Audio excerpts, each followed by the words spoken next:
In today's video, I'm going to teach you how to add custom product options in Shopify. We'll start inside your Shopify admin. Once you're logged in, head straight to your main dashboard. From here, look to the left-hand side and click on Online Store. This is where you manage how your storefront looks and behaves. Next, click on Edit Theme on your current live theme. This opens the theme editor, where you can customize individual templates. At the top of the editor, open the page selector, choose products, and then select the option to create a new product template. Give your template a clear name so you can recognize it later, for example, custom, then click Create Template to save it. Once that's done, you can exit the theme editor for a moment.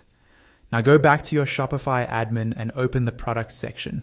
Find and click on the specific product you want to add custom options to.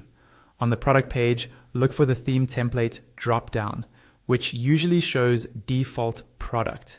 Click that drop-down, choose the new template you just created, then save your changes. This links that product to your custom layout. Next, return to Online Store and click Edit Theme again.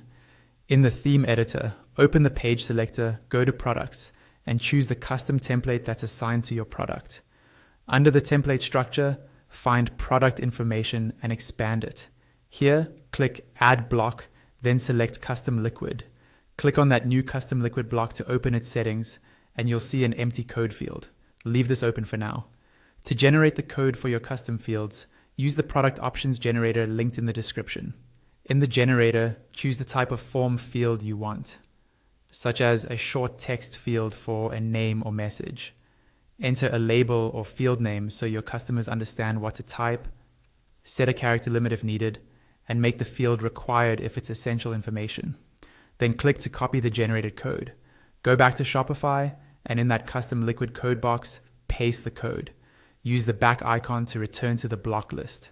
If you need another field, like an image upload, go back to the generator, choose a file field, give it a label, copy the code, then in Shopify, add another custom liquid block and paste it in. Finally, click on the Buy Buttons block in the left panel. Turn off the dynamic checkout buttons so only the Add to Cart button remains, which helps ensure your custom fields work correctly. Don't forget to click Save to publish all your changes.